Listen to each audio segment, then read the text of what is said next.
Men of Reddit, what's a harsh reality you've had to accept as a man? No one is coming to save you. Ultimately, you're on your own. People make time for the things they care about. It was hard to come to terms with being the person that wasn't cared for. Outside of a partner, it's very hard to find emotional and mental health support. There's always somebody stronger and smarter and cooler. Being an old man is not like being a young man.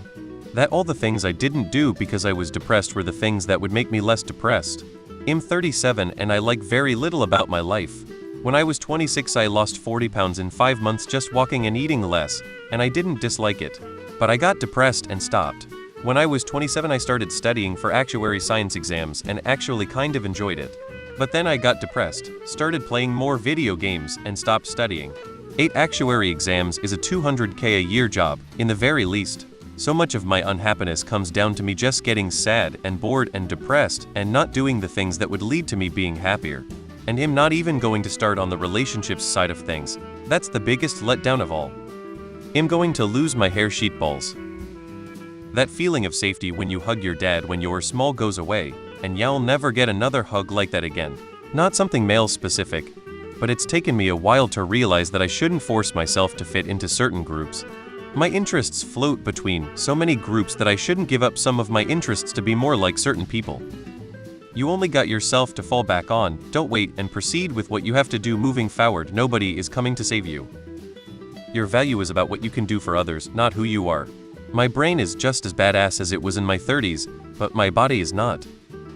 Stereotypical masculinity is still lauded and admired, despite all the hoopla saying otherwise. If it sticks to your leg, but you're in public, the only thing that's going to save you is the walk. Mental health sensibilities as informed by evidence-based medicine change several years before society does. As much as people applaud healthy masculinity when men open up about their feelings, ask for help, and put themselves out there in therapy, a staggering amount of people will still abandon men who show emotional availability and vulnerability. Men who share their struggles are still often viewed as weak and fragile, including by people who virtue signal about how egalitarian and supportive they are pretending to be. Mental health awareness and suicide prevention is much more about walking the walk than talking the talk. People say men should be more emotionally open when in reality they want men to be more emotionally mature. But people trip along the way to maturity and society is not always so kind to them. That my abuse I suffered at the hands of my girlfriend will never be taken seriously. That my emotions do not matter as much as everyone else in the family. Being a stay-at-home father is often met with confusion, and many women feel the need to give me parenting advice, as though I haven't been doing it for 7 years. No matter how you shake and dance, that final drop goes down your pants.